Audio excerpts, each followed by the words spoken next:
Bonsoir mesdames, messieurs, bienvenue dans cette émission. J'ai l'honneur de recevoir aujourd'hui sur ce plateau le père Henri Boulade. Bonjour mon père. Bonjour. Vous êtes jésuite, vous êtes égyptien, vous connaissez très bien le monde arabe et vous avez notamment suivi le printemps arabe. Est-ce que vous pouvez nous dire mon père, aujourd'hui dans quelles conditions vivent les chrétiens du Moyen-Orient? Les chrétiens sont extrêmement inquiets de ce qui se passe, spécialement depuis quelques jours. Cette agression massive contre les chrétiens de Mossoul, qui était leur seul refuge après avoir été expulsés du reste du pays, ils s'étaient réfugiés dans cette ville de Mossoul. Et là, on s'aperçoit qu'avec le soutien et l'aval de l'Occident, de l'OTAN en particulier, il y a une extermination systématique qui se passe actuellement sous nos yeux de cette dernière poche de chrétiens en Irak. Il faut savoir qu'il y a un siècle, les chrétiens représentaient 20% du Proche-Orient, du Moyen-Orient. Ils sont plus que 2% aujourd'hui. Et on sait que l'Occident a participé à cet exode massif des chrétiens, pour ne pas dire au massacre des chrétiens, en soutenant un certain nombre de groupes islamistes, et c'est bien connu, j'ai toute la documentation qui prouve cela, pour des raisons bassement économiques, financières et géopolitiques. Alors j'en suis outré, écœuré. Ils étaient 20% en Irak, vous disiez, les chrétiens, ils sont aujourd'hui 2%. Au Proche-Orient, ils étaient 20% au Proche-Orient. Au Proche-Orient, ils étaient 20%. Ils se réfugient en fait dans les pays voisins, un petit peu là où ils peuvent. Comment est-ce que vous n'avez pas peur, est-ce qu'il n'y a pas un risque que finalement cette région se vide de ses habitants, de ses chrétiens? Mais c'est évident. Il y a un livre qui est paru il y a 10 ou 15 ans, de Valogne, Vie et mort des chrétiens d'Orient. Vie et mort. Dans le titre, vous avez déjà la perspective de l'avenir. Ils ont vécu, c'était leur berceau, c'était leur patrie. Vous les trouvez maintenant à Toronto, à Ottawa, à Montréal, en France, en Europe, en Australie.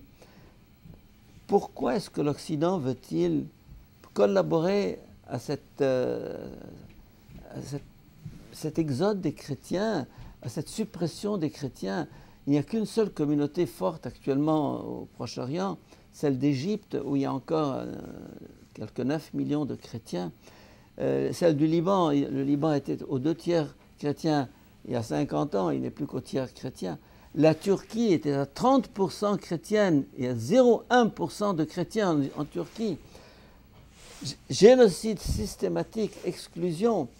Mais ce qui me sert, c'est que l'Occident, avec tous ses bons principes de démocratie, de droits de l'homme et tout le reste, collabore activement à ce qui se passe.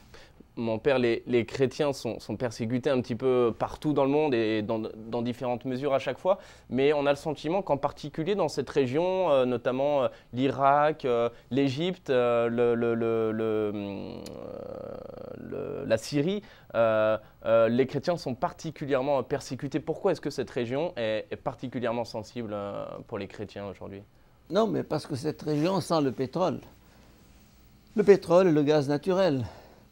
Et derrière tout cela, tout ce remaniement qui se passe, cette recomposition du monde arabe, il y a un plan systématique d'exploiter, de drainer ces richesses du Golfe ou de la Syrie, puisque cette occupation de la Syrie vise une région particulièrement riche en pétrole. Ou bien alors, Homs, la région de Homs, qui a été un peu la cible des derniers événements. Et l'aboutissement d'un gazoduc qui devrait venir du Qatar à Homs et de là être distribué entre Tripoli et d'autres. Vous avez, mon père, un pied un petit peu dans le monde arabe, un pied dans le monde occidental aussi. Quelle vision, quel regard portez-vous sur la manière dont le monde occidental parle de ces persécutions, de ce phénomène aujourd'hui au Moyen-Orient? Le monde occidental a vendu son âme au diable. Je le dis carrément comme ça, n'est-ce pas? Et ce diable s'appelle l'argent. Et les médias occidentaux occultent la réalité. Les gens que je rencontre sont absolument ignorants de ce qui se passe. Ils sont menés par ces médias officiels qui racontent ce qu'ils veulent. Et quand moi, j'écoute ça, je me dis, mais qu'est-ce qu'ils disent?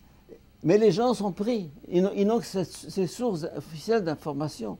de très grands journaux, de très grands médias, de très grandes chaînes de télévision mentent systématiquement. Et je le dis carrément maintenant pour que les gens le sachent et cherchent d'autres sources de renseignements que ce qu'ils apprennent tous les jours dans les journaux et la télévision. Dernière question, mais ce n'est pas une question, c'est la parole que je voudrais vous donner un petit peu pour conclure cette interview. Quel message principal voulez-vous faire passer aujourd'hui? La vérité. Un message vrai. Pas de politiquement correct. Et Jésus nous a dit, la vérité vous rendra libre.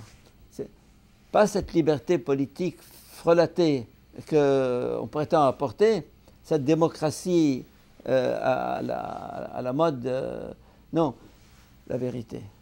Dire ce qui est vrai, c'est cette vérité qui permettra au Proche-Orient et aux chrétiens d'Orient et aux musulmans de toute la région à vivre leur humanité.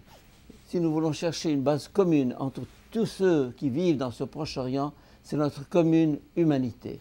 Laissons de côté les religions et cherchons ce qui nous unit en profondeur. Et c'est cette humanité commune qui est notre trait d'union, notre base de rencontre. Merci mon père d'avoir été avec nous aujourd'hui. Merci pour votre franc-parler et à très bientôt. Merci. Voilà, c'est la fin de cette entrevue. Merci beaucoup de nous avoir suivis. Je vous souhaite une excellente fin de soirée. À très bientôt.